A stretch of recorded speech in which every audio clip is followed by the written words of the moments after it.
pense que c'est un début de saison auquel on s'attendait tous. On a eu un changement de staff, des arrivées, des départs. Le match à Lyon, je pense que ça a créé un déclic dans les têtes des joueurs. Et vraiment, je pense que sur cette semaine-là, la semaine d'entraînement a été décisive. On a fait vraiment une très bonne semaine d'entraînement, on a bien bossé. C'était intense, tout le monde était à fond, tout le monde était vraiment soudé. Je crois que ce qui est vraiment important, c'est de continuer à garder ce sérieux et ne pas se satisfaire de ce qu'on a pu faire dernièrement, en vouloir encore plus. On a fait 2 victoires, on a pour objectif de continuer à gagner et rester sur une série positive. Donc je pense qu'on le sait dans nos têtes qu'il faut pas relâcher, qu'il faut même maintenir et chercher à faire encore mieux pour pouvoir être performant.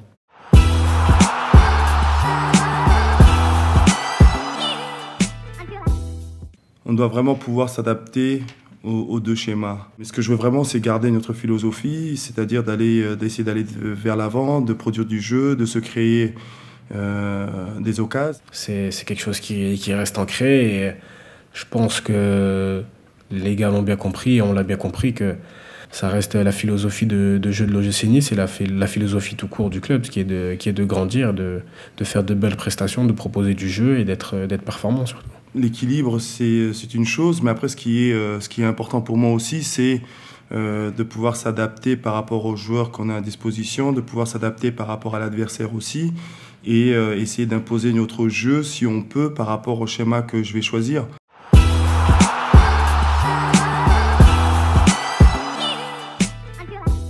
En 2 ans, c'est vrai que j'ai vécu beaucoup de choses, mais j'en tire vraiment des belles conclusions et des belles leçons parce que ça m'a forgé. Le but, c'est de jouer, d'être sur le terrain. C'est vrai qu'on n'est pas content quand on joue pas et voilà. Maintenant, j'ai franchi cette étape-là, ce cap-là. Ça a été parfois difficile, c'est vrai, mais le but, c'est maintenant de continuer à faire de matchs et c'est de ne plus sortir de l'équipe. J'ai pu apprendre beaucoup avec Lucien Favre et j'apprends encore tous les jours avec le coach Vieira et le staff. L'aspect sur lequel j'ai eu des progrès à faire, c'est sur la tactique, la lecture du jeu. Et après, c'est toutes les choses qu'un footballeur doit avoir, tout le reste. Et il n'y a rien qui est jamais parfait. Il faut toujours travailler pour perfectionner même nos points forts.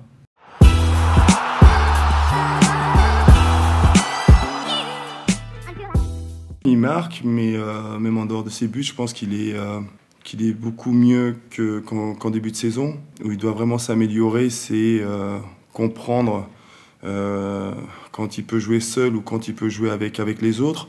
Il a envie de progresser. Il vient vraiment de faire une belle semaine de travail. Il est en confiance et ce qui est important maintenant, c'est de le maintenir à ce niveau-là. Lucien Favre, pour les entraînements, c'est parfois arracher les cheveux avec lui. Est-ce que vous, ça vous est arrivé aussi?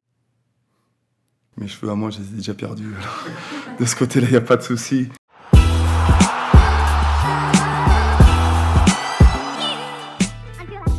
Ce qui est sûr, c'est qu'on va jouer contre une équipe de Montpellier qui, même si n'a pas gagné à domicile depuis pas mal de temps, reste quand même une équipe difficile à jouer. On ne regarde pas trop les stats, les séries, etc. On est plus sur la préparation de comment on va pouvoir faire pour les empêcher de se créer des occasions et comment on va faire aussi pour marquer des buts. Tout le monde le sait, Montpellier est une équipe qui a beaucoup de talent, qui est capable de faire de grandes choses. Donc on va falloir qu'on soit prêt, qu'on soit très attentif là-dessus et voilà, tout donner pour remporter le match.